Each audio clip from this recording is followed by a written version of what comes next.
নমস্কার বন্ধুরা, আজকে হচ্ছে 17ই মে। সবার জন্য একটা খুব ভালো খবর নিয়ে এলাম।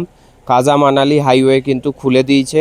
এখন হচ্ছে শুধু 4x4-এর জন্য খোলা আছে, আর 5 দিনের মধ্যে হয়তো যে কোনো ট্যুরিস্ট ভেহিকেল যেতে দেবে।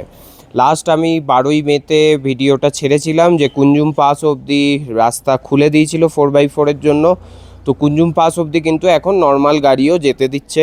ইভেন কেউ যদি বাইকেও যেতে চায় যেতে পারবে, বাট রাস্তা কিন্তু খুব এখন খারাপ আছে। প্রচণ্ড ওয়াটার ক্রসিং প্লাস ব্ল্যাক আইস পাবে, তো বাইক অতটা আমি সাজেস্ট করব না যাওয়ার জন্য, বাট নর্মাল কেউ যেতে পারবে এখন।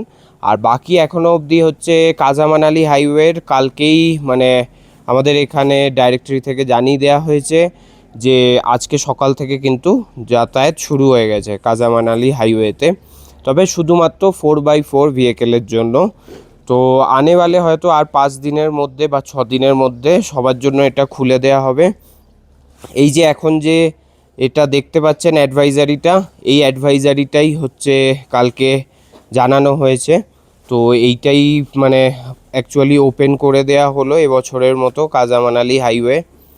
তো বাট এবার বলি, চন্দ্রতালের কিন্তু এখনও অবধি কিন্তু চন্দ্রতাল খোলেনি। এখানের সব লোকাল লোক যারা আছে, যাদের মানে আমাদের কাজা থেকে অনেকের ক্যাম্প আছে চন্দ্রতালে, তো তারা অলরেডি কালকে থেকে যাওয়া শুরু করে দিয়েছে চন্দ্রতালে ক্যাম্পিংয়ের সব কিছু করার জন্য। তো তাদের মুখ থেকে শুনলাম যে অনেক বরফ আছে ওখানে, তো এখন সরানো হচ্ছে।